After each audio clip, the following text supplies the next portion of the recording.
திருகோணமலையில் காணாமல் போன வெளிநாட்டு சுற்றுலா பயணி. ஆளுநர் செந்தில் தொண்டமான் வழிகாட்டலில் மீட்பு நடவடிக்கை வெற்றி. இஸ்ரேல் நாட்டிலிருந்து இலங்கைக்கு வருகை தந்த 25 வயதுடைய பெண் சுற்றுலா பயணி திருகோணமலையில் மர்மமான முறையில் காணாமல் போன நிலையில் கிழக்கு மாகாண ஆளுநர் செந்தில் தொண்டமான் தலையீட்டில் 3 நாட்களுக்கு பிறகு இன்று கண்டுபிடிக்கப்பட்டுள்ளார். போலீஸ், ராணுவம், பிரதேச செயலகம், உப்புவழி பிரதேச சபை, சுற்றுலா பணியகம் ஆகியவை மீட்பு பணியில் ஈடுபட்ட ஆளுநரால் பணிப்புரை விடுக்கப்பட்டது. ஆளுநரின் பணிப்புரைக்கு அமைய குறித்த தரப்பினர் தேடுதல் பணியில் ஈடுபட்டு மர்மமான முறையில் காணாமல் போன பெண்ணை மயங்கிய நிலையில் சல்லிக்கோவிலுக்கு அருகில் இன்று மீட்டெடுத்துள்ளனர்.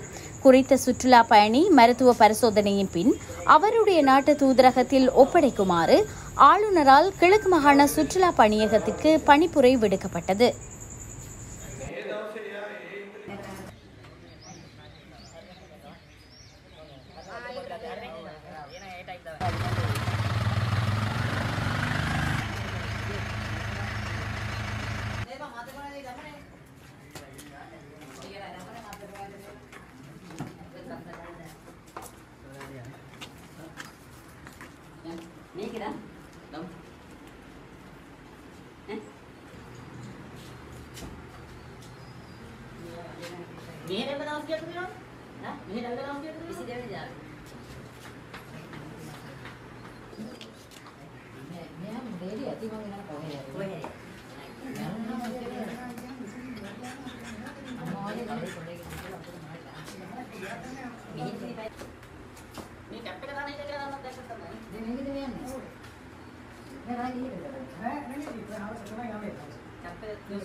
Balik.